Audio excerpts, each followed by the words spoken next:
de estar aqui, atuando como debatedora dessa mesa, né? Podendo trocar um pouco de experiências, de leituras com vocês, né?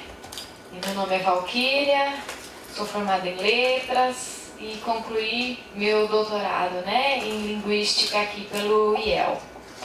E o trabalho, né, que a gente tem para agora é com a Laísa, e ela vai apresentar com o título, né, Uma análise lucasiana de Matrix, reificação e consciência de classe na ficção científica. Ela, né, tem todo um tempo para apresentar e depois a gente abre para conversa, para, né, as trocas de reflexões. Nesse meio tempo, né, para o dia de hoje, também está previsto uma outra apresentação. Então, se a outra palestrante chegar, a gente dá a sequência e finaliza com uma discussão, com uma reflexão. Então, boa apresentação, Laísa. Boa tarde a todos. Gostaria de agradecer a todos que estão presentes, aos organizadores do evento, ao pessoal do audiovisual, a colega que vai chegar e vai apresentar aqui comigo. Meu nome é Laísa, eu me formei aqui na Unicamp em Estudos Literários e agora eu passei no processo seletivo. Eu estou indo para o mestrado na USP, trabalhar um pouco de cultura e classe social na literatura contemporânea norte-americana. E eu vou dividir um pouco com vocês a minha análise sobre Matrix à luz do filósofo húngaro, o Lukács. Eu vou usar dois conceitos que ele trabalha no livro História e Consciência de Classe, que ele publicou em 1923. Os conceitos são a da reificação e da consciência de classe, e como esses conceitos aparecem na ficção científica no Matrix. Mas para chegar na reificação, a gente precisa entender um pouco um outro conceito no qual o Lukács se inspira, que é o conceito de fetichismo da mercadoria, que aparece no primeiro volume do Capital, do Marx. No fetichismo da mercadoria, o que acontece? A mercadoria ela se transforma, ela deixa de ser um produto de uma relação social para se tornar uma coisa, uma relação entre coisas, relações mediadas por coisas. Então, eu vou dar um exemplo. Eu vou falar que, por exemplo, essa mesa, ela foi feita para ter trabalho humano investido nela. Então, ela é fruto de um produto de uma relação social, porque teve esse ser que trabalhou nela. Mas ela, quando se torna uma mercadoria, ela se torna uma coisa. Por exemplo, a gente vai no supermercado comprar uma alface.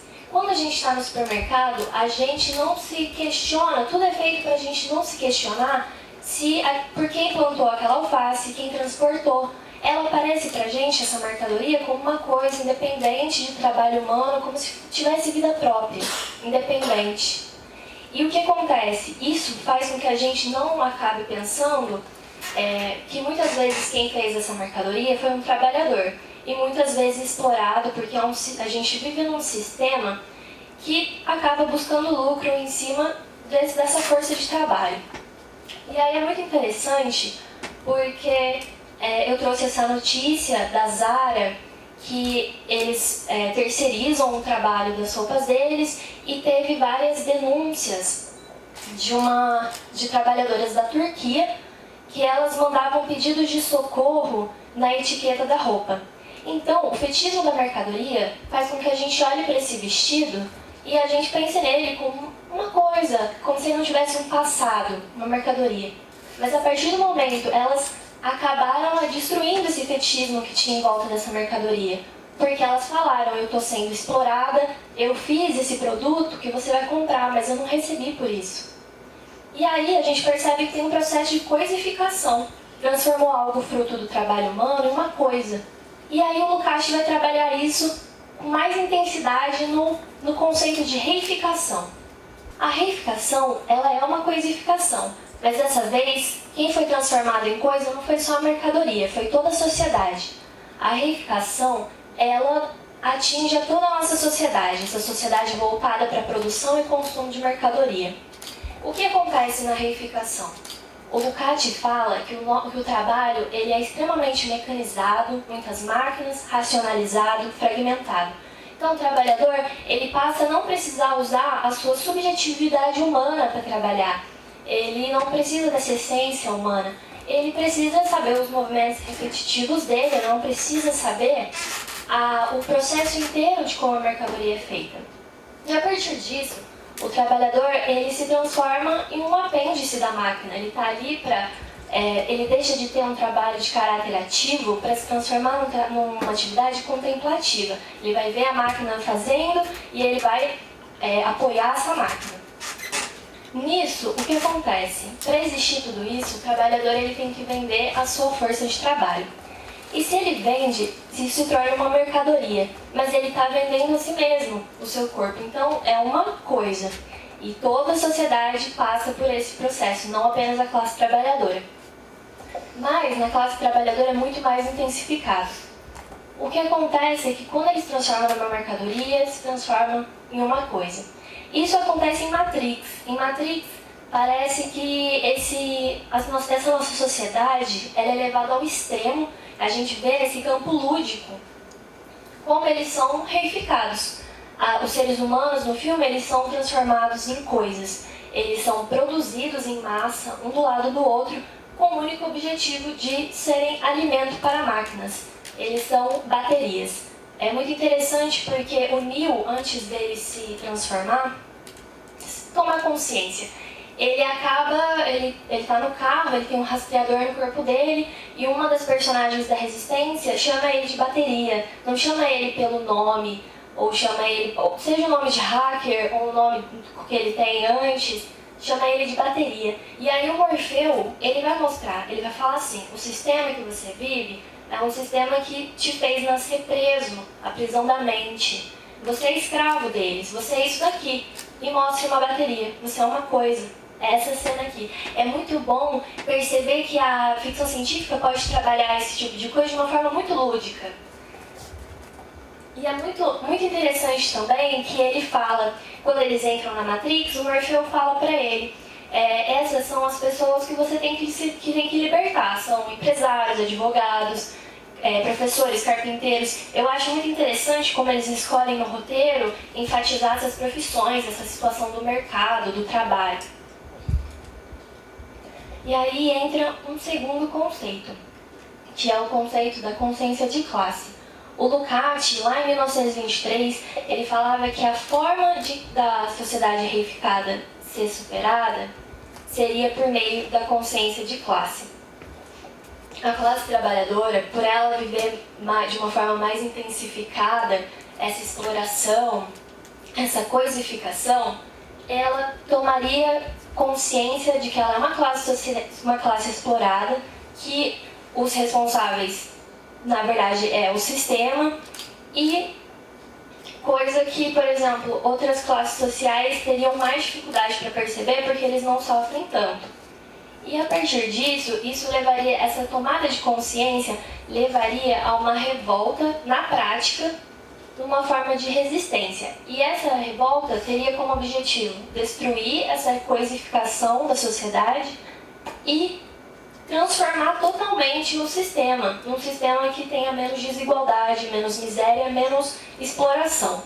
E é muito interessante, em Matrix a gente vê isso, essa história da tomada de consciência do Neo. O Morfeu usa a palavra acordar, wake up, ele precisa acordar para essa realidade. E aí quando ele escolhe a pílula vermelha, ele passa a ter consciência, ele acorda, ele percebe, ele vê todos aqueles outros seres humanos produzidos em massa, ele percebe o que ele é, e ele é até dispensado, as máquinas parece que jogam ele pro lixo assim que ele acorda e tira os cabos do corpo dele. E aí ele passa a se juntar numa resistência, uma luta na prática. E eu acho muito interessante como a ficção científica consegue trabalhar isso, porque me lembra muito o efeito de distanciamento do Brecht no teatro. Porque ele colocava situações da sociedade como exploração nas peças dele, só que ele acreditava que não poderia ser em um cenário parecido com a nossa realidade. tinha que ter um distanciamento, tinha que ser um cenário em outro período histórico, ele usava o teatro épico. Isso é interessante porque o espectador, ele vai ver aquilo que ele vive, só que num cenário tão diferente, que ele vai começar a estranhar isso e perceber que a exploração que ele vive não é uma exploração que é imutável, que foi enviada e que é eterno. Ele vai perceber que dentro de um processo histórico, isso pode ser modificado, pode ter o que ele chama de uma intervenção transformadora. E eu acho que a ficção científica trabalha esses conceitos dessa forma, mostrando um problema e mostrando uma possível solução. E aí, a partir disso, o espectador ele pode compreender melhor e ele pode, quem sabe, até tomar consciência da sua situação. É só isso, agradeço a todos vocês, preparei uma apresentação bem rápida.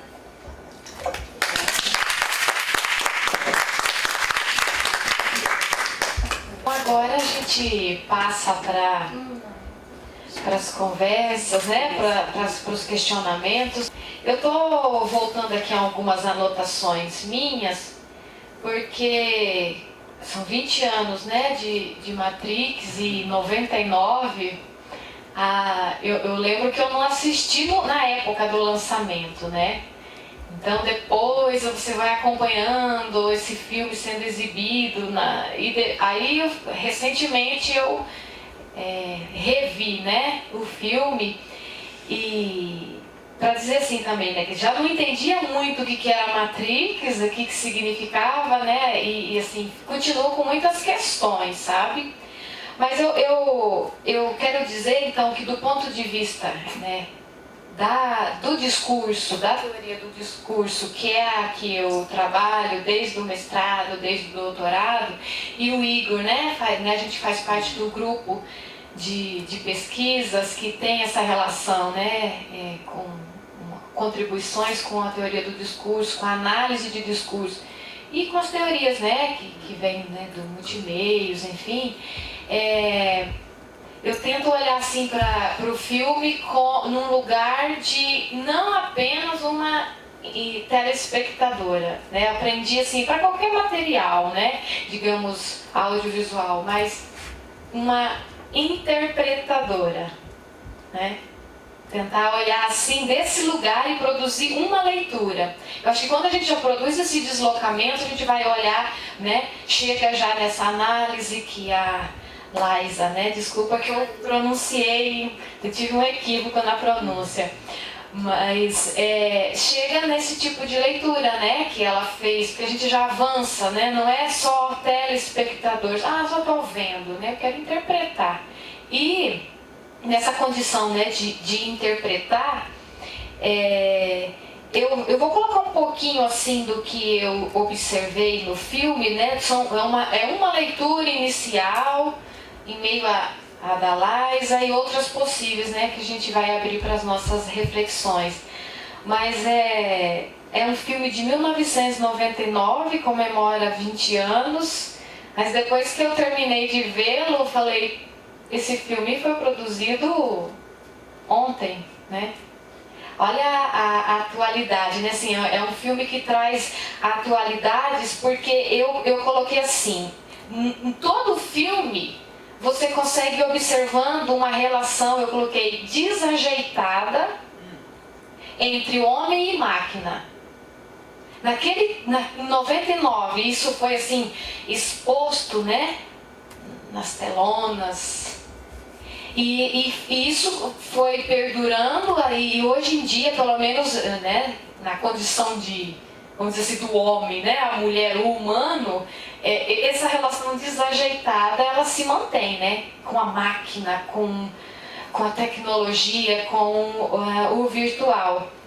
E aí eu fui colocando assim, vendo, né, Matrix traz muitas tensões. Uma delas, eu já até, depois eu gostaria de escutar a Laísa falar mais um pouquinho, que essa relação ela mesmo coloca, né, que o Neo, lá no resumo, né, é desumanizado pelas máquinas. Então, quem comanda quem, enfim, nessa questão de da máquina e do homem, né? E assim, outra tensão que a gente pode ver percorrendo o filme todo, a liberdade e a escravidão, né? Que é essa questão que você coloca da resistência, né? Você ter esse passo a mais, assim, vamos dizer assim, wake up, né? Acorda. E materialmente falando, porque dentro da análise do discurso a gente tem o postulado, um dos postulados é que os sentidos, eles têm uma forma material, né? Então, eles significam com bases, tanto na imagem, nas palavras, nos gestos, e um modo de dizer desse conflito que eu coloquei assim, dessa liberdade ou escravidão, controle, é pelas imagens desses plugs, né? Quando o Neo está lá todo cheio de plugs, que ele toma a pílula e fica ali conectado, eu falo, que plug para hoje em dia não é esse smartphone para nós, né? Também, né? Quantos outros plugs que a gente está ali conectado que você fica meia hora distante do seu celular, e aí você, né, conectado também às redes sociais, você fala assim, poxa, tá me faltando algo, né? Então são essas questões que vão sendo colocadas, sabe? E uma outra questão também que eu observei, que repete o filme inteiro, né? Aí eu gostaria de colocar assim, a Liza também, vocês também podem. Logo no início do filme, a pergunta, né, que a Trinity vai falar, é ela que nos move, né? É a pergunta que nos motiva. E aí todo o filme, tanto linguisticamente falando, em termos de verbal, né, ela é materializada na boca dos personagens. O que é Matrix? O que é Matrix? E ela também aparece, então como Matrix aparece, né? O que é esse tal Matrix? Então pela fala, pelo verbal, mas também na relação das imagens, né? Que vai acontecendo, por exemplo, esses plugs, né? Esse cara ali todo conectado ali, que você vê todo aprisionado, né? Então eu observei isso, né? E o desejo de querer fechar. Eu acho que a pergunta o que é Matrix, ela não vai ser respondida, né, como 2 e 2, né, vamos dizer assim, que fosse uma pergunta fácil, né, são 4, né? Então, são essas as questões que eu tenho para colocar, mas eu queria, assim, escutar então um pouquinho da Liza. O que você pode dizer assim mais, né, a partir da teoria do Lukács, né? Eu já escutei Lucas, enfim, são então eu fui por esse lado, né? Mas junto dessa teoria da coisificação, né, que você falou, da consciência de classe, o que mais a gente poderia dizer? Mas assim, voltando, né, você trazer mais um pouquinho para essa relação que eu gostei muito, até anotei assim, nesse neo desumanizado pelas máquinas, né? Lá em 99, né, a gente consegue chegar nessa reflexão, mas e hoje, né? Posso dizer, o sujeito do século XXI, 2019, desumanizado pelas máquinas. O que a gente pode, né, falar mais um pouquinho sobre isso? Obrigada. Eu penso que essa teoria, que foi da década de 20 do Lukács, ela foi muito influenciada por vários pensamentos que surgiram no século XIX, justamente por causa desse desconforto com a relação com a tecnologia, né? Com a Revolução Industrial, surgiu esse desconforto. E aí, me parece que o desconforto, ele ainda existe. Ainda há um desconforto muito grande com a tecnologia. E a questão não é que a tecnologia ela é ruim, mas depende de como ela é usada. Se ela for usada de uma forma emancipatória para o ser humano, para surgir pensamentos críticos, ou se ela vai ser usada para explorar ainda mais um trabalhador, qualquer tipo de trabalhador, enfim. E para mim é mais ou menos essa situação. Do meio desumanizado pelas máquinas, ele perde qualquer chance de colocar a criatividade, imaginação, subjetividade humana em prática, porque ele está ali, não, parece um casulo, parece que ele está preso. E as máquinas acabam tirando essa parte da humanidade dele, deixando ele apenas como uma coisa, como uma bateria. E eu acho que é aí que conversa com a sociedade, que até hoje ainda é assim, a gente ainda está realmente, a gente parece que a gente ainda tem esse apêndice com a tecnologia, com o celular, mas ao mesmo tempo eu acho que é uma metáfora mesmo para essa reificação. Laís, deixa eu colocar uma colocação. Você fala da desumanização, tanto nesses teóricos. Se pensar no dia de hoje, até a maquinização das indústrias, quanto muito menos trabalhadores, e quem fica trabalhando, mais mecânico ele se torna, concorda? Então, também tem essa relação atual, é super atual a teoria dele, porque você vê isso, até quanto mais a informática, a tecnologia evolui positivamente, expandir algumas coisas, mas ela também escraviza, ela também, nesse ponto do nível que você colocou. Não, com certeza, eu concordo. Parece que a tecnologia está cada vez mais avançada, mas ao mesmo tempo a exploração ainda não diminuiu. E é muito interessante porque se a gente for pegar essas teorias de cunho materialista, eles veem a máquina como um sinal da degradação do ser humano, porque ele está explorado, mas ao mesmo tempo eles não acham que a máquina tem que ser banida, que a tecnologia é uma coisa ruim.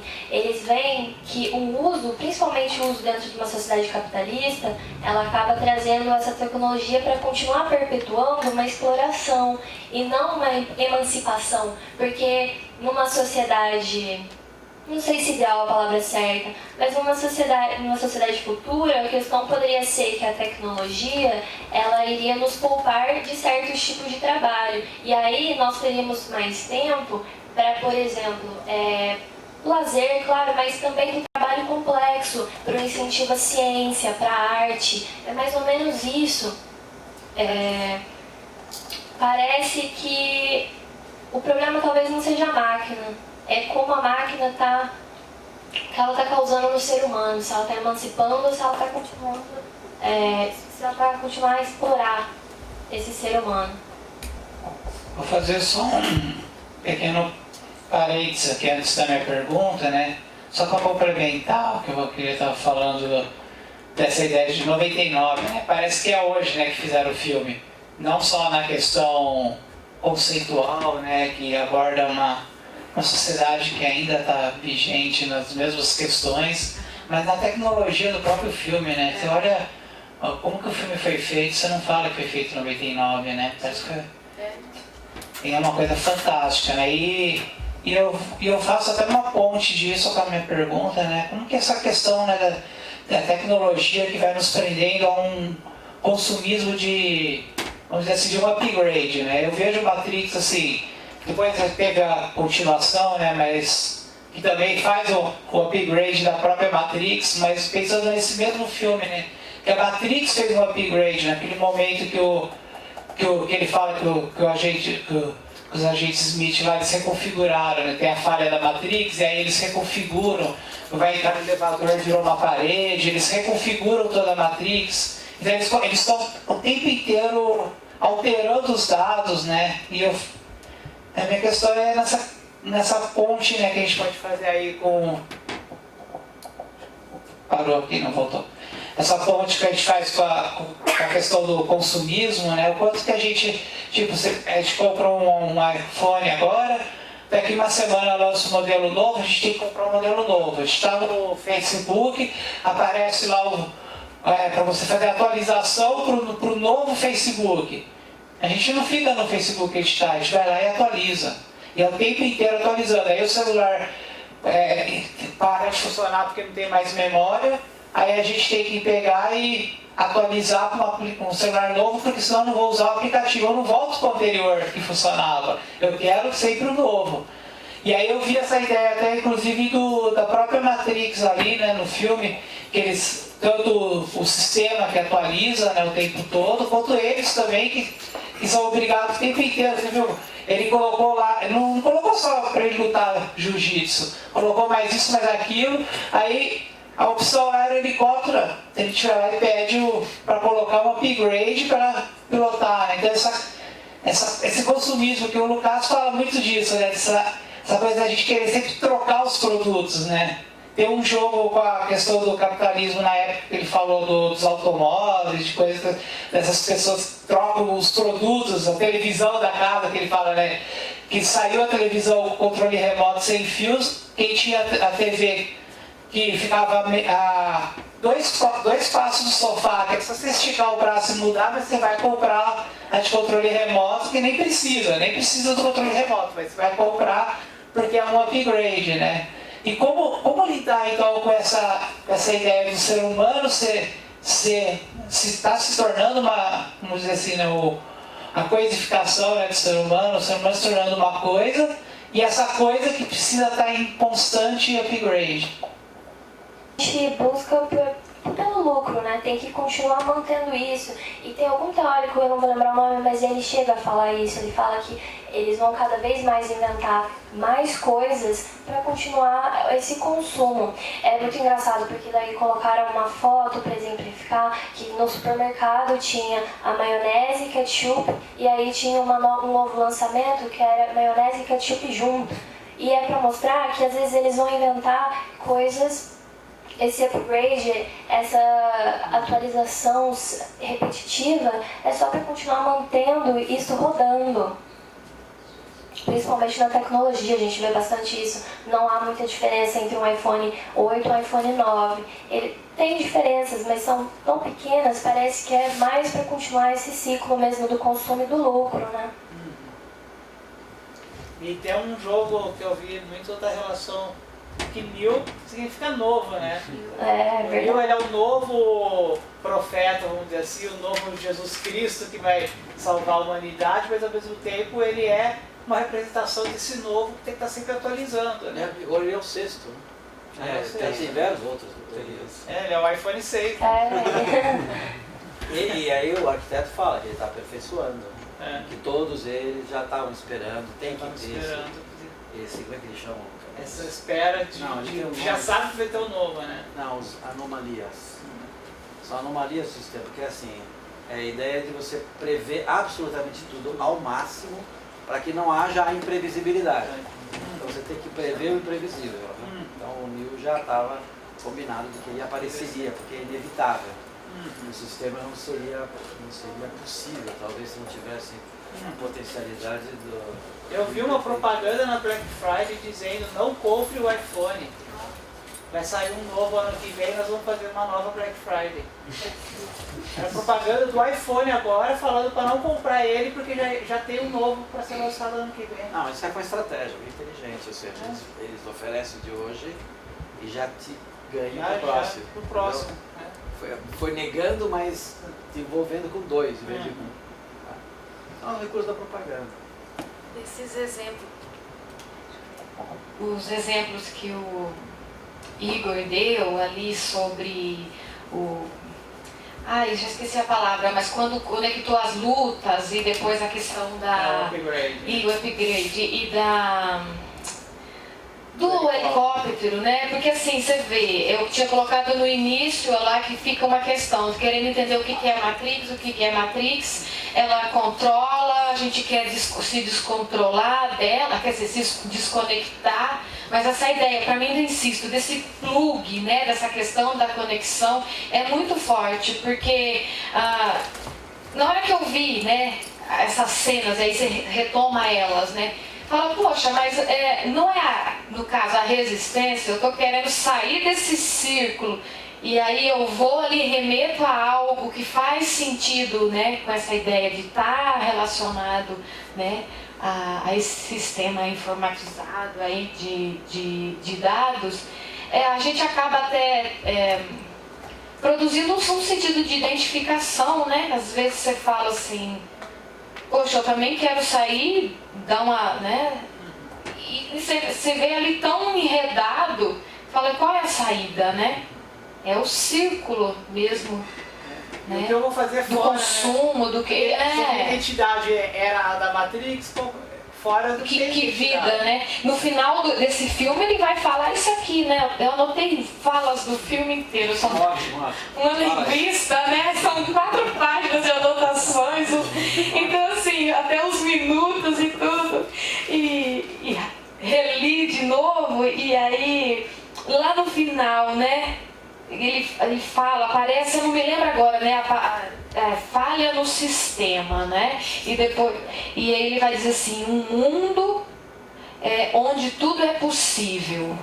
É aquela cena final. Final. No telefone? O Neo falando? Antes de voar? Um mundo como sair fora, né? Como sair, né? Como eu vou viver, né? A partir, né? Desvinculando, desconectando, desplugando da Matrix, né? Um mundo onde tudo é possível. Acho que acaba sendo aí, né? O que é esse tudo possível?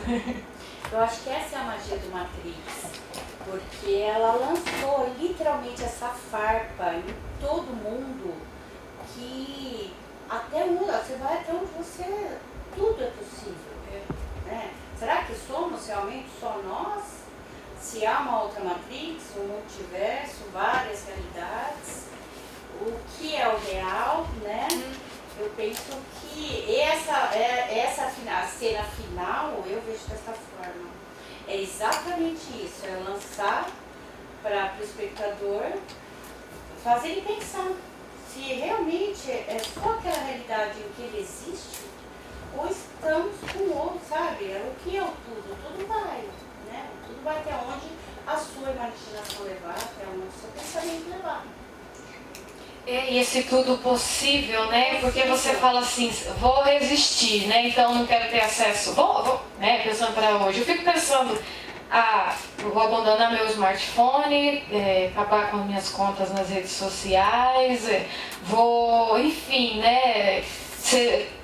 Me livrar das automatizações aí, viver mais analogicamente, mas aí você vai falar, né, então, e daí? Mas esse é o caminho, né? Aí você vai trabalhar com o que existe já, né?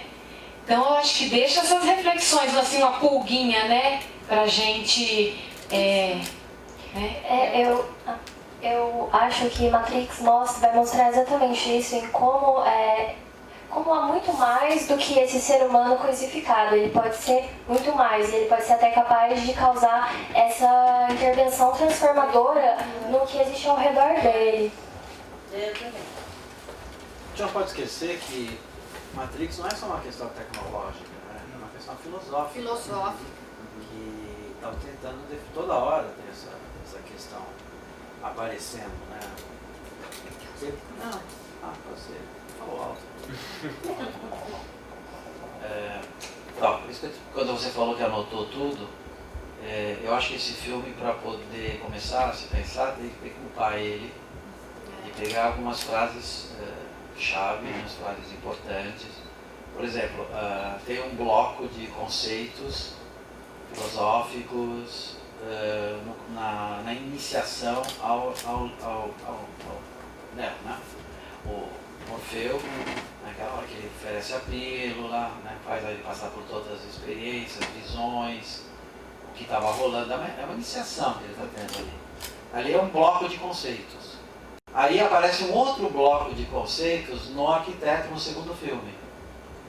E não sei se também as traduções não ajudam, mas enfim, a rigor, ali ele explica tudo do ponto de vista de quem criou a Matrix. Uma delas eu acho maravilhoso, né? A ideia de prever o imprevisível, né? A Matrix tem a possibilidade. Uma outra coisa que também não fica muito claro, tem alguns vazios que seria preciso, não sei se vocês notaram, algumas coisas que seria interessante ver. Por exemplo, em uma acho que é no segundo filme, se fala como é que chama? Oráculo. Que o oráculo teria uma função de destruir a matriz. Eu não entendo como. Porque isso quem fala é o arquiteto, ou seja, o oráculo não é aquilo que a gente... O oráculo, ela prevê coisas que a rigor também não são... eu acho que o oráculo existe exatamente como uma possibilidade de mostrar que, apesar de um sistema totalmente controlado, né, ele tem a possibilidade de ter alguma coisa que não será previsível. Né? Então, o oráculo é quando você quer saber o que vai acontecer com você no futuro, em geral, né? Sei lá, tarô, astrologia, todas as coisas controladas, que as pessoas querem saber o que vai acontecer comigo, o que eu faço comigo. As pessoas procuram os oráculos. Né? E o oráculo teria, né, vocês vejam que duas previsões, isso é outra coisa que também fiquei muito confuso, duas previsões que parece que não se confirmaram. Né? A de que a Trínis iria morrer. E faz com que ele, em função da possibilidade dela morrer, né, tente evitar isso. Então é um pouco a ideia de que se você souber antecipadamente as coisas que podem vir a te acontecer, você pode vir a tentar evitá-las. Então é diferente, o oráculo ele tem essa ideia, né, de que e não acerta nenhuma, nem a do Neo. Então, afinal, depois, não sei, eu acho que nós teríamos que ver o 2 com bastante cuidado, mas eu acho que para entender bem Matrix, eu pegaria esses dois blocos, o bloco Morfeu e o outro, o arquiteto recebendo o suposto hipotético sexto Neo, né, que está no primeiro filme. Né? Então, esse encontro, eu na época achei o máximo, tanto é que quando eu coloquei essa questão para o Ronaldo, no fim a gente acabou discutindo, porque eu desenvolvi ontem, não sei se vocês se lembram, a ideia do desaparecimento do significante. Ou seja, o Ronaldo está muito ligado à ideia da matéria, mesmo que ela venha a se tornar consciente, mas ele não aceita a ideia da consciência se libertar completamente da matéria, né? O mundo imaterial. Então, isso aparece, essa questão aparece no discurso do arquiteto, né? Nas conversas do arquiteto, ou seja, há uma previsibilidade do imprevisível. O oráculo tenta fazer previsões. Né? Veja só, prever, né? Imprevisível, né? E previsível.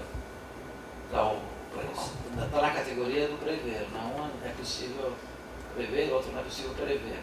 Mas traz o conceito, né, de que a rigor é impossível nesse mundo que nós vivemos não existir algo ser totalmente previsível.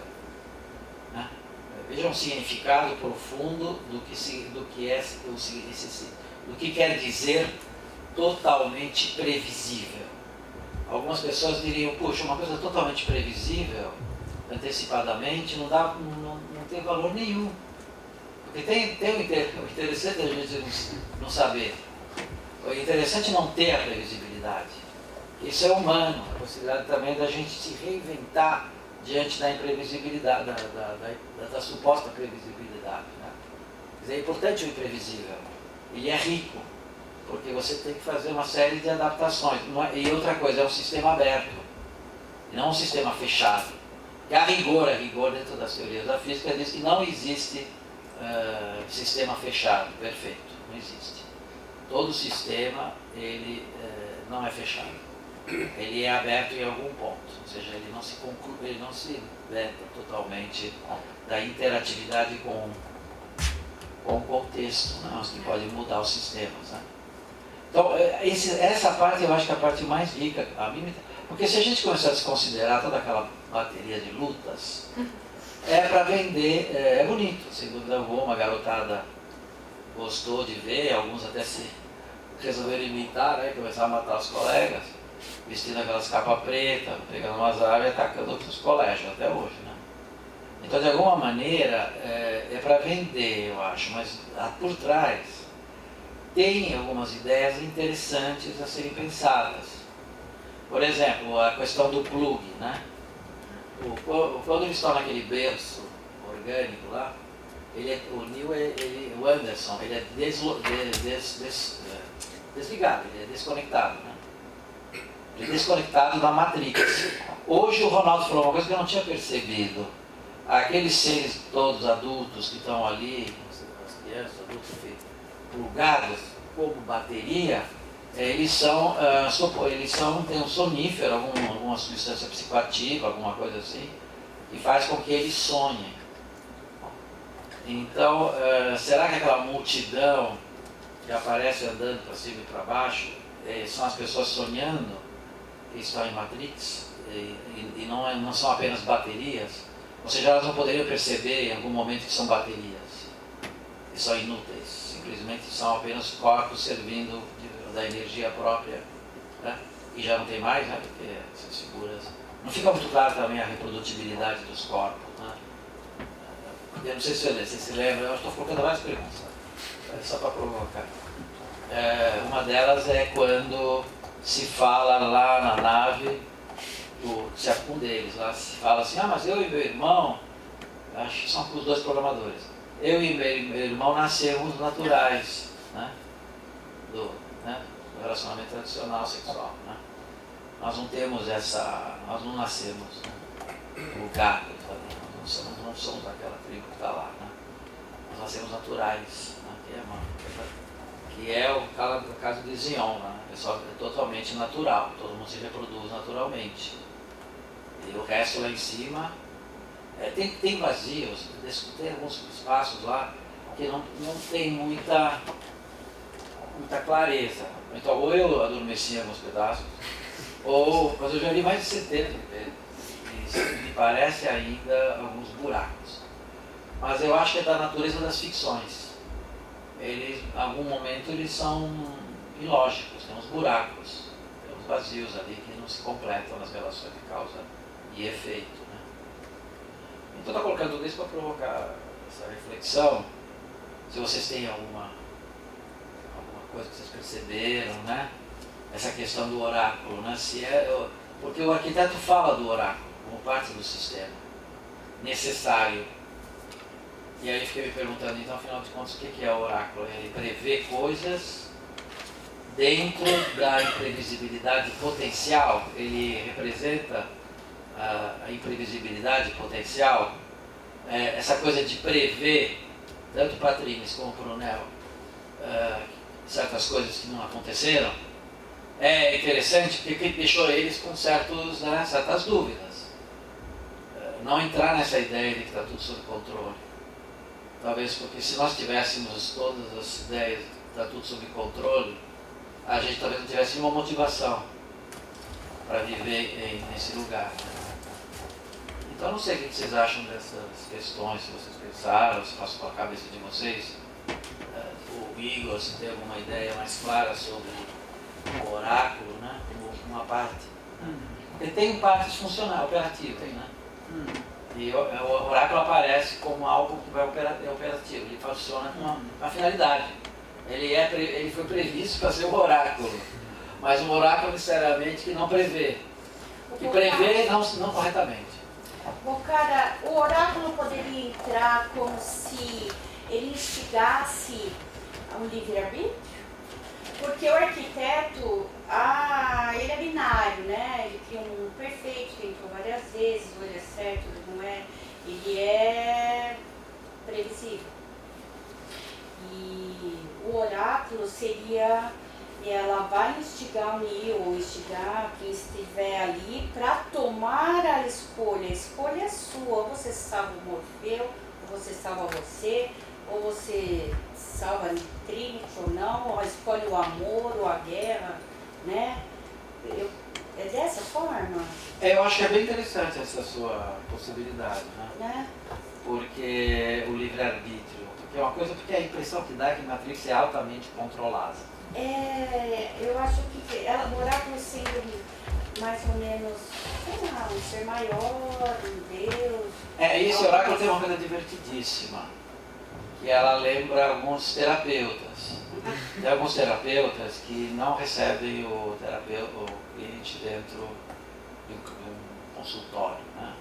Mas recebe, por exemplo, acho que o Leon, não sei se você conhece o Leon, O Leon é um terapeuta que é praticamente um dos editores do Jung, né? Da editora. E ele tem essa abordagem, sabe? De repente ele faz terapia, sei lá, olha, eu estou fazendo uma pizza e fica aí sentado fazendo. Ela dá a impressão que não vai fazer, não é aquela, você não acha que ela é. Ela faz biscoitos muito bons. Então ela me lembra um pouco a ideia desses terapeutas, eu sei que não existem muitos, porque os clientes acham que não funciona, o cara que te recebe de uma maneira totalmente livre, fazendo as coisas dele, ou vamos fazer terapia numa academia, vamos fazer passeando, vamos andar de carro. Essa coisa dela fazer biscoito, eu achei interessante. É acolhedor, né? É. Ela acolhe. Ele tá todo confuso, tá desesperado. Tem que salvar o mundo, né? Verdade. Então talvez é isso. E ela é acolhedora, aquela coisa de vó que faz um biscoito para adoçar a sua vida, né? Que é difícil. A figura dela é materna, A figura dela é materna, é uma mulher, né? Mas eu acho que me lembrou esse tipo, talvez o Igor possa ajudar. Tem uma imagem interessante que o oráculo está na cozinha, né? As duas vezes. Ela está Duas cozinhando. vezes, né? Ela está na filmando. cozinha cozinhando, né? Não sei se tem algum mineiro aqui, mas a gente sabe que em Minas todo mundo se reúne na cozinha da casa, né? É o lugar de confissão de tudo que está acontecendo, né? E o oráculo tem bem esse papel. Ela não tem o papel de prever, né? Tanto que tem até aquela frase em latim que aparece na porta lá. Ela tá ali que fala que o Neil ele tem que ter o direito dele de escolha, né? Bem isso que ela quer deixar, essa coisa falou do livre-arbítrio, né? É bem isso mesmo, deixar a escolha dele. Ela tá lá, não seria talvez a questão do terapeuta, né? Muito interessante esse papel dela, mas ela tá lá ela tá fazendo, eu vejo ela como uma ponte entre para quem viu a palestra do Ronaldo, né, que ele falou do simbólico e do mundo dos signos ali e tem o mundo fora da mente. Ela é a ponte que faz a ligação, né? Ela que faz a ligação do mundo real com... Não é o Morpheus apresenta os dois mundos para ele, mas o Morpheus não faz a ponte entre os dois mundos. Quem faz para ele a ponte é o oráculo, né? O oráculo seria, vamos dizer assim, para a gente que mexe com linguística, ela vai entender. Ela seria a linguagem, o discurso. Ela é a ponte entre o real e o simbólico. Ela faz o discurso, né? Ela que coloca ele entre o real e o simbólico, né? Ela também oferece, não com imagem, a pílula vermelha e azul. A escolha vai ser dele. Então. Não é? Mas ela oferece dando a liberdade. Que Morpheus não deu. Porque Morpheus, se prestar atenção no discurso dele, ele prova no discurso dele que a Matrix é perigosa. Ele convence, tanto é que o Cyberx depois fala, se a gente não soubesse, se Morpheus tivesse deixado a gente ser livre, porque a Trinity fala assim, mas Morpheus libertou a gente, fala o que é ser livre? E se Morpheus tivesse deixado a gente ser livre, eu teria escolhido a pílula azul e não a vermelha. Mas o Neil poderia escolher azul. Será que poderia? Porque o discurso dele... Todo mundo, mas ele faz um discurso mostrando que se escolher azul ele vai continuar na ignorância, continuar... Sim, ele escolheu a verdade. Mas será que é a ignorância, né? Ou será que não, né? A ignorância lá do Cipher, lá. Que é o que o Cyberx fala, né? É melhor ser ignorante, comer um bifinho legal. Comer um bifinho do que ficar lá comendo aquela bosta lá fora, num lugar escuro e que vai todo mundo morrer, porque sem a luz do sol eles vão morrer. O que mantém eles vivos são as conexões que ela estava falando dos plugs. O que mantém eles vivos são os plugs. Fora da Matrix eles vão morrer. Porque o Cypher... Eles buscam Zion, que está perto do núcleo, que é mais quente e tudo mais. É porque o Cypher é próximo. O Cypher experimentou os dois, né? Experimentou os dois, né? E aí ele falou, não quero o bife, não quero começar cosmo. É muito sacrifício aqui. É muito sacrifício para pouco, né? Tanto que o Morpheus chega uma hora que fala, né? A gente não é todo mundo que a gente pode libertar. A gente não está aqui para libertar as pessoas, a gente está aqui para mostrar para as pessoas. E são alguns que a gente pode libertar. Tanto que ele não podia libertar o Neil, né? Porque o Neo já tinha passado do estágio Mas você de sabe que essa libertação. história é o discurso das seitas. Uhum. Eu me lembro de um filme do Marcelo Mastroianni, em que ele é um cara da seita, segue uma seita, não sei qual seita que é, mas Uhum. E aí, isso acontece muito nas seitas. A pessoa desiste. Aí a seita fica meio ameaçada.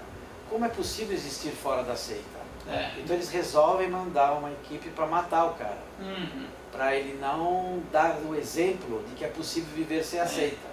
O que acontece muito, principalmente quem já viveu com a experiência de seita, existe essa dimensão totalitária de seguir todas essas assembleias, essas coisas. Eles têm essa questão. Tem que ficar aqui dentro, porque se você sair, você mostra aos outros que você pode ficar sem a seita. Então eles chegam ao cúmulo, esse filme é sobre isso, matar aquele que quis ser livre e para que os outros não se sentissem com vontade também de fazer a mesma coisa. Então é isso. Mas essa questão da seita é interessante, que tem uma hora que o agente Smith fala que quer experimentar o lado de fora da Matrix. Eu sempre falo isso. Ele fala, ele quer sair da Matrix. Olha, o cara que é o vírus da Matrix quer sair da Matrix. Exatamente como ele colocou, tem que matar pra não dar vontade. Ele tem uma hora que ele fala ali no terceiro filme, eu acho, ou no segundo mesmo, acho que é no segundo. Eu estou aqui por sua causa, Sr. Anderson, eu estou aqui por sua causa, tipo, por sua causa eu vi que eu não... Ele começa a tomar consciência dentro da própria Matrix e aí ele mesmo quer... Não sei se alguém aqui sabe o nome do cara que criou o primeiro programa de computador na humanidade. Nossa. O cara chama Thomas Anderson. É o personagem, é uma homenagem ao cara que criou o primeiro sistema de programação. É o primeiro, o filho é o Primeiro.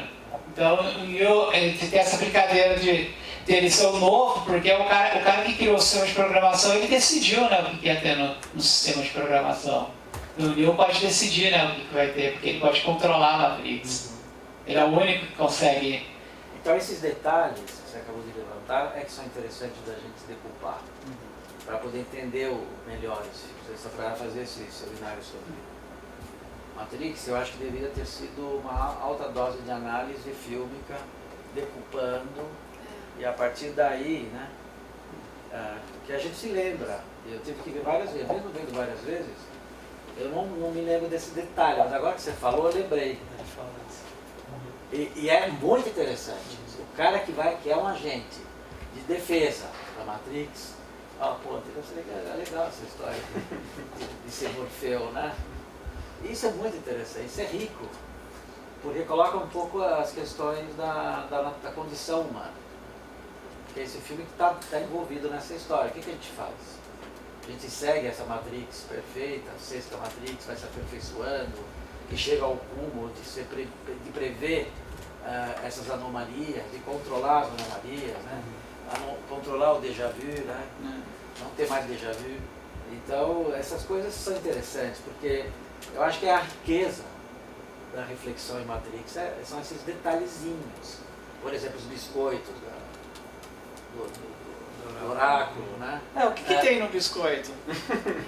Essa é a grande pergunta. O que tinha naquele biscoito? Bom, parece que é muito bom. E outra coisa, no final também tem uma coisa do oráculo, lembra? O oráculo e a menina? Eles têm uma conversa ali, não me lembro qual. Já é o terceiro filme. O terceiro, né? Porque cada filme oráculo é uma figura diferente. Aí teve isso. A atriz não conseguiu prever a condição dela. Tem upgrade no oráculo também. Então, o oráculo é mistério. O chaveiro, por exemplo, também é outro mistério. O chaveiro aparece na Alice, né? Parece. Tem o chaveiro na Alice? Tem a porta que ela tem que abrir. Isso que eu ia comentar agora. Porque assim, voltando, né, para nós, né, pelo menos, né, da teoria que eu me inscrevo para produzir as análises, né, das diversas textualidades, então eu trabalho com uma relação entre descrição e interpretação, né? Por isso que eu, né, citei essa minha prática de ir anotando, né, os segundos e tentando relacionar com as imagens. E assim, nessa leitura, né, de interpretando esse filme, a gente vai vendo assim, né, que eu tinha colocado essa relação desajeitada entre homem e máquina a máquina, né, vamos dizer assim, nessa pujança, né, você chega um momento que a gente acaba falando muito, e aí o filme tem alguns momentos que essa questão, né, o que tem no biscoito, né, ali que ela produz, que ela faz. E aí eu não tinha pensado nisso, mas que eu pensei na relação, essa questão, né, que volto de novo, eu achei muito bonita a formulação que a Liza colocou, né, um neo desumanizado pelas máquinas, que o filme traz a reflexão, o sentido do que, vamos dizer assim, né, vamos chegar num acordo, que só o humano produz, que são as questões afetivas, sentimentais, né? Então, por exemplo, quando lá no final do filme o Neil, a gente pensa que está morto ali naquela cadeira, vem a... Gente, eu não consegui parar e não fazer referência, né, numa intertextualidade ali com, né, essa memória dos contos de fadas. Cinderela, né? Isso foi o inverso, né, ali, né? Então ela dá o beijo ali de amor, que ele acorda e ela conta, o oráculo falou que não morreria aquele com o qual eu me apaixonaria, etc. Então você fala assim, está discutindo um monte sobre máquina, mas aí você vê assim, o humano, e aí fala assim, bom, isso impera, né? Entre o que impera no homem e o que impera na máquina, mas assim, essa questão do amor, esse afeto aí, né, dos biscoitos, se a gente for voltar no filme, né, então, e rever, acho que a gente consegue encontrar mais outras situações que vão pontuando também essa discussão, poxa, o que o humano produz, né? E foi nesse lado, né, significando o que o humano tem que a máquina não tem. O humano é afeto, né? Nesse caso, como aparece no filme, pelo menos eu fui lendo nesse sentido. É amor, né? Tem vontades, né? Sei lá, essa questão de estar na sua escolha, né? Entre né? A máquina muitas vezes, quer dizer, a gente, né, vamos jogar nesse sentido mais corriqueiro, não tem vontade, né? Né? Nessa ideia bem senso comum. Sei lá, mas... E o humano, né? Então, ao mesmo tempo que tem esse conceito de coisificar, de desumanizar, o filme traz essa reflexão. O que impera no humano, né? É muito interessante porque é exatamente isso que você falou. Ele vai mostrar essa coisificação do ser humano, mas ao mesmo tempo vai mostrar nessa narrativa várias outras narrativas do ser humano. Tem o Contos de Fadas, tem o oráculo, é interessante porque me lembra muito da tragédia grega, tão antigo, mas está ali aquele oráculo que vai te falar, olha, vai acontecer isso, você vai tentar fazer alguma coisa para isso não acontecer, mas vai acontecer de qualquer forma, talvez de uma maneira diferente. Tem isso, tem também a parte da religião, essa narrativa judaico-cristã, é muito interessante porque pega todas essas narrativas antigas que o ser humano usava para explicar e coloca nesse contexto tão mecanizado, racionalizado. No filme também tem essa coisa que você falou, judaico-cristã, né?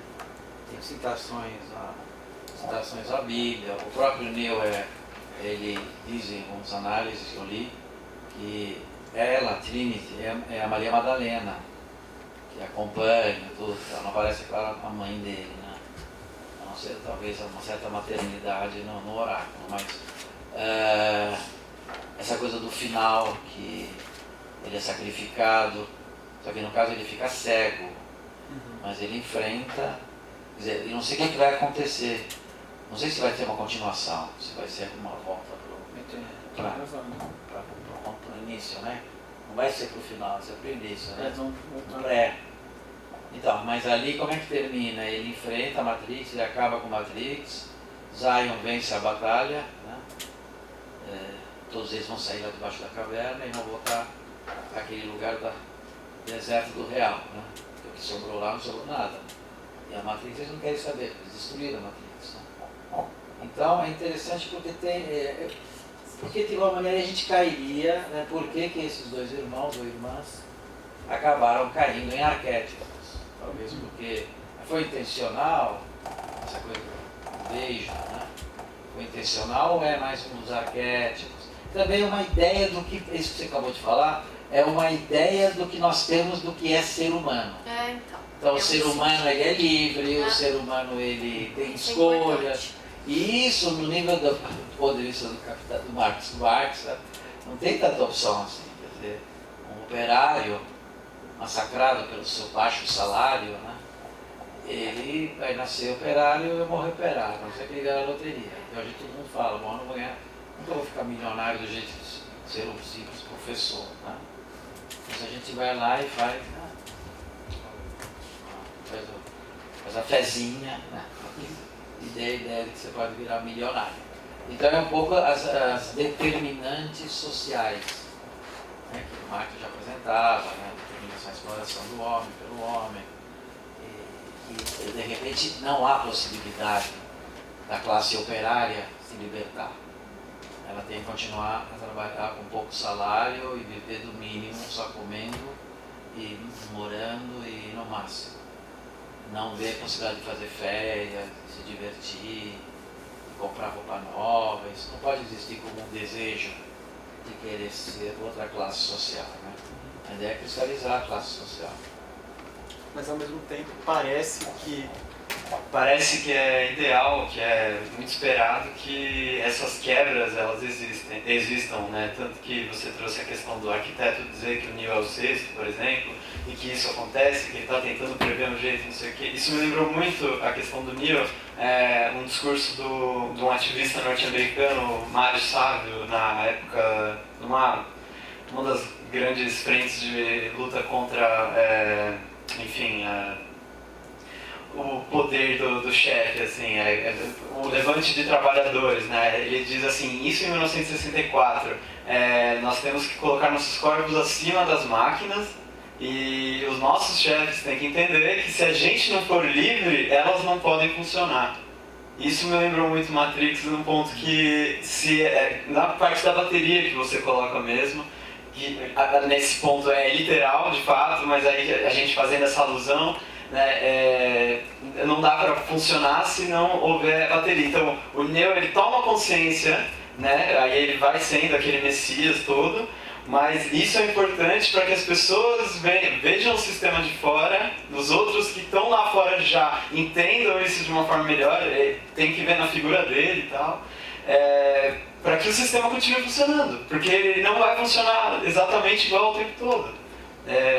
O ciclo ele tem ele trava de vez em quando para ele poder funcionar de novo. E aí começa a devagar demais, mas é aquele negócio. Já teve várias versões daquela mesma coisa. E será que isso também não vai ser eterno? Será que não houve um momento onde o final foi exatamente aquele, entendeu? A gente fica meio sem saber, como você colocou. Tem muitos vazios nesse filme, nessa trilogia, nessa saga toda. Os abismos.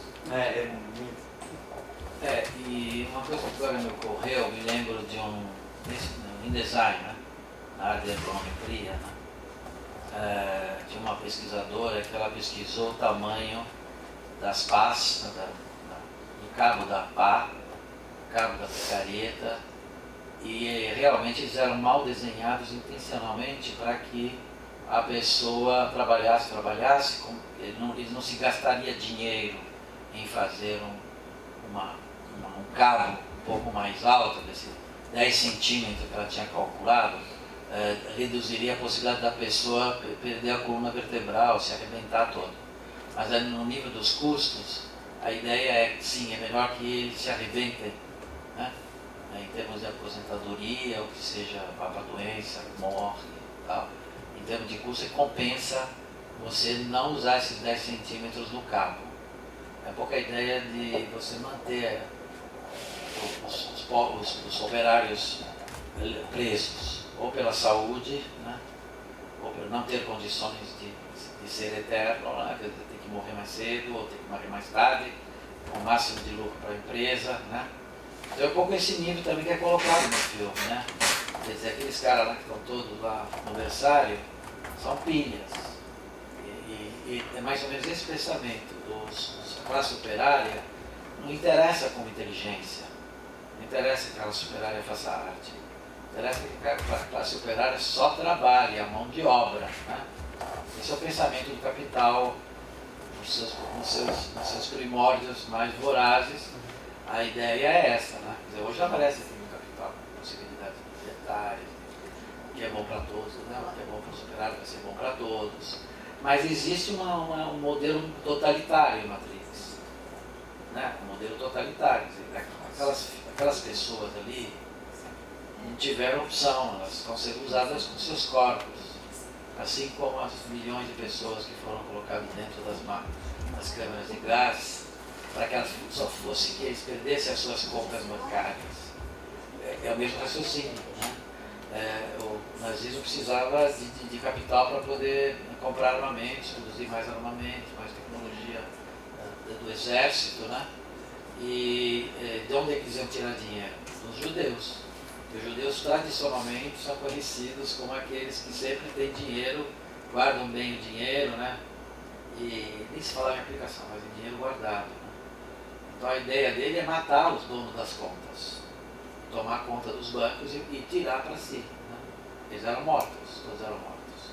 Então esse é o pensamento que está no berçário lá das pilhas. Né? Quer dizer, e é uma visão totalitária péssima, malvada, né? Terrível, sem esperança nenhuma. Né? Então essas coisas aparecem no filme, talvez até como um exemplo, né? Porque Matrix é totalmente planejado, né? É totalmente uniformizado, né? Os agentes e os sentinelas são projetados. Né? O curioso é que as sentinelas são lulas. Interessante isso. Bom, são lulas tentando preservar o sistema da pílula azul. Então, a ideia é interessante porque são modelos sociais que a gente conhece da história, né? Da história da economia, né? Do capital, da exploração do homem pelo homem, né?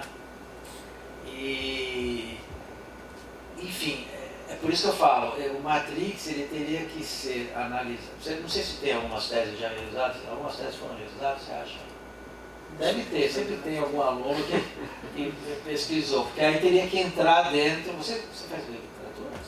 Não, é linguística. Ah, linguística, mas você analisa uma Matrix? Eu estudei séries televisivas. Ah, tá. Então, seria interessante. Você está fazendo o quê? Mestrado? Já concluí, doutorado. Pós-doutorado, que tal? É interessante. Você já está mudando uma dica aí, ó. Porque aí você vai conseguir construir exatamente, porque tem esses furos. Lendo Flusser, a gente vê que a ficção se dá esse luxo, né? De realmente não necessariamente ter todas as pontes ligadas. É interessante no pensamento ficcional também a existência das descontinuidades, dos buracos, porque é nesses abismos que você pode completar com suas ideias, né? Tentar completar esse filme. Esse filme ele é monstruosamente muito bem feito no filme 1. Né? Eu acho que depois, como toda a série, é apenas a cena de um arquiteto. Você tem que pensar muito bem, por isso que eu acho que seria interessante uma análise violentamente do ponto de vista dos discursos, das falas, das conversas, aí você cai nos gestos. Porque o Neo ele vai adquirindo. No segundo filme tem uma ceninha assim que passou desapercebida, que eles estão conversando, não sei quem está conversando. Alguém pergunta assim, mas onde está o Neo? Ah, ele está brincando de super-homem. Aí aparece ele naquela situação de super-homem clássica, sabe? Que aparece no final, que ele levanta, né? E aparece essa cena, uma brincadeirinha assim, dos dois irmãos, falam, vamos tirar um sarro do próprio Neo? Ou seja, os dois colegas, não sei quem era, acho que o pessoal lá da nave. Onde é que está o Neo? Ah, ele está brincando de super-homem, mostra ele andando nas nuvens. Aquele clássico que a gente vê por trás do super-homem andando nas nuvens. Né? Então tem esse jogo, umas ironias. Eu acho que tem muita coisa para tirar, para puxar de Matrix. Né? Levaria muito, o seminário assim, profundo, o simpósio profundo sobre Matrix, ele exigiria essa análise de textos, né? De cada roteiro, né? Dessa fala. Analisar essa fala, de onde ela vem, que conceito está vindo de um universo totalitário nazista ou de um universo totalitário russo. E há uma coisa totalitária, inclusive a relação com a morte. Né? Os caras são... Então, todas aquelas mortes também me deixaram muito estranho. Não os agentes, mas os soldados que estão naquela primeira operação de resgate, que eles chegam com aquelas metralhadoras, aquele arquivo militar completo, né? E eles caem, morrem. Essa figura dos soldados são alguns dos que estão lá no berçário, que estão sonhando lá, que estão fazendo papel de soldado, mas que morrem, mas depois não morrem mais porque estão vivos. Eu fico meio confuso, quem tem matéria ali? Porque se eles se plugam para entrar no virtual, esses que estão no virtual são imateriais. Alguém pensou nisso? Alguém tem resposta para isso? Não tenho, só pensei. Primeiro passou, eles estão morrendo aonde? Eles estão, né? Porque os tiros destroem naquela primeira cena onde eles estão chegando na portaria, e o cara quer fazer a revista e tal, eles começam os tiros, né? E a pedaços de pilar saem voando. Então, esse mundo virtual, ele também tem a potencialidade de também imaginar potencialidades virtuais para as balas. Aí comecei a pensar nas balas do pilar. A Matrix é tão perfeita que um ataque aos pilares, e os pilares quebrarem porque está previsto, está controlado, a gente sabe que se tivesse jogo, vai oferecer àquele que está provocando o tiro de que a coisa está sendo destruída. Professor, tem uma cena em que o Morfeu e o Neo, eles começam a treinar eles têm esses programas de treinamento, e o Morfeu até chega a falar que é basicamente igual a Matrix, e eles treinam, tem uma cena que o Neo ele vai treinar pular de um prédio para o outro, e depois ele até pergunta, mas se eu morrer lá, eu morro aqui, fora da Matrix? E ele fala, eu acho que ele fala alguma coisa assim, sobre a mente não poder viver sem o corpo. O corpo não vive desconectado. Eles não vivem desconectados. Ou seja, são os caras que estão lá no berçário. Uhum. Então quer dizer que se morrer dentro da Matrix, morre fora também. Mas você concluiu isso? Não, perguntando. Pode ser o contrário. Pode ser o contrário? Pode ser o contrário, né? Eu imagino que sim. É que eu acho que o grande levantamento aqui é se quando a pessoa morre lá dentro, é porque ela morreu lá fora. Entendeu?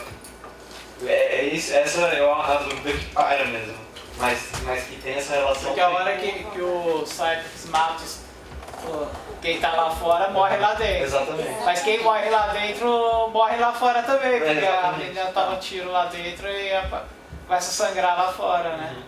É porque eles estão conectados dentro da nave. Conectados. Sim. E são com corpos. Agora quem tá desconectado não morreu lá fora, não volta pra dentro, né? É porque os dois irmãos, eles são nascidos naturais, né? Então eles morreriam também. São mortais. Os que nascem naturais, não plugados, são mortais. Os que estão plugados dependem... Mas ao mesmo tempo o Neo não morreu, né? Porque a previsão da Trinity salvou ele, né?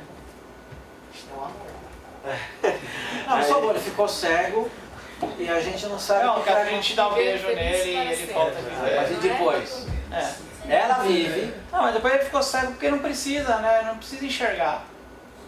Ele fala que vai ver. Ele fala, né? É meio que uma referência também à parte da mitologia lá também, que para enfrentar a Medusa você não pode olhar para ela. Exato. E também tem o Tiresias, que se eu não me engano é o Tiresias.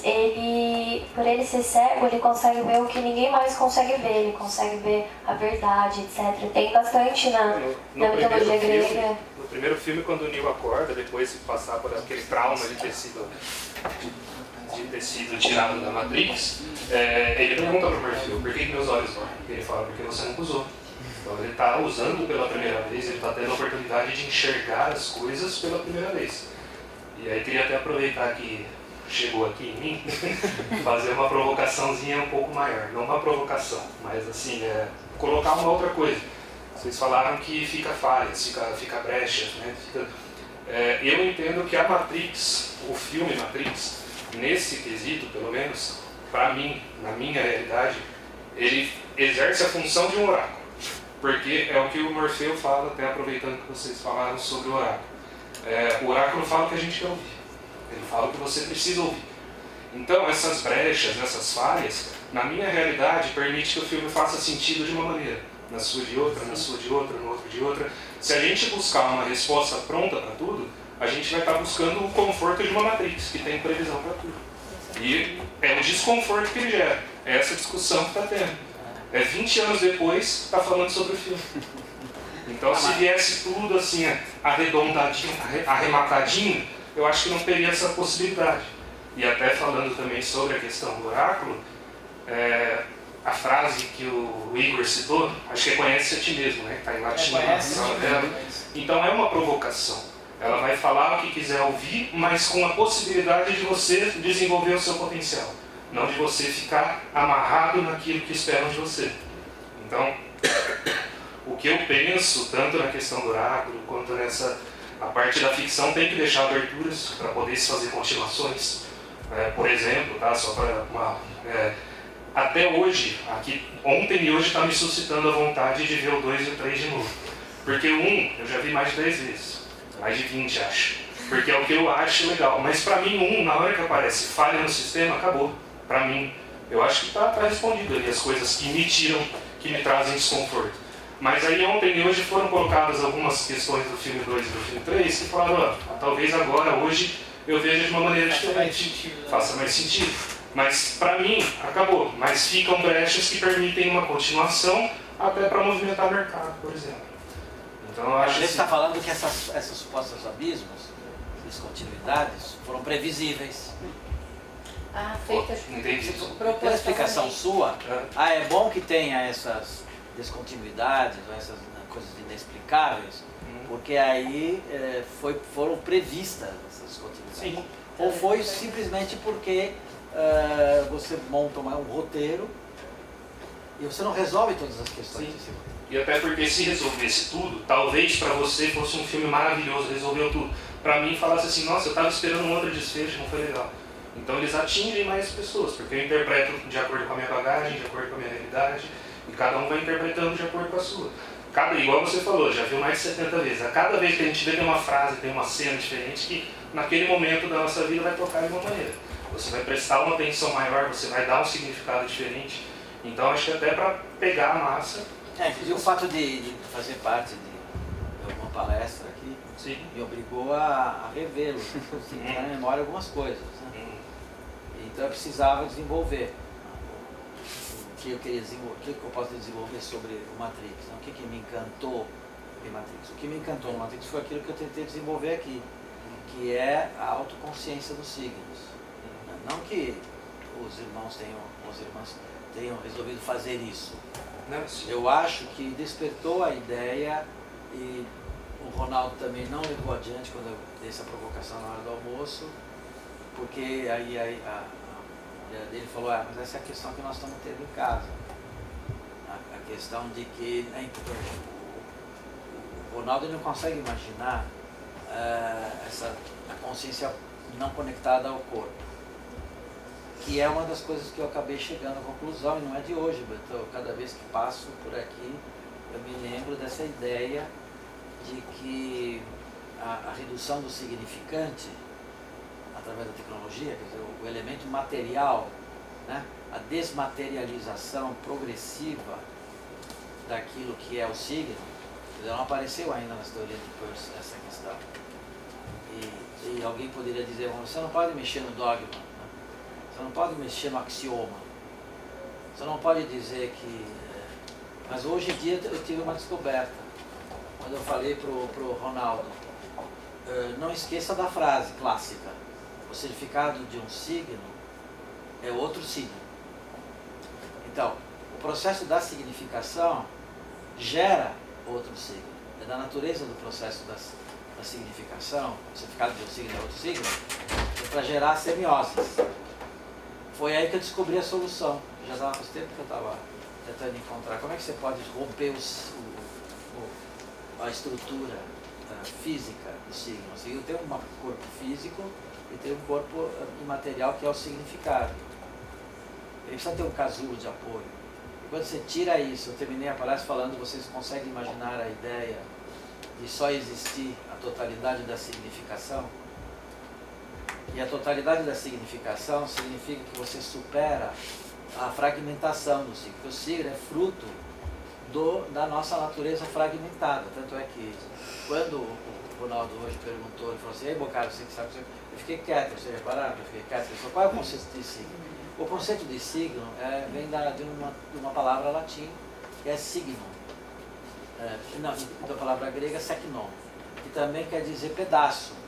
A rigor, qual é a definição de signo? Signo é pedaço. Pedaço do que se consegue incorporar um corpo, né, dotado de uma consciência, quer incorporar novos signos. Ele é obrigado a ter aparatos capazes de reter o signo. Então, o signo e o significado, eles não podem ser indissociáveis. Eu tive a ousadia de falar isso ontem.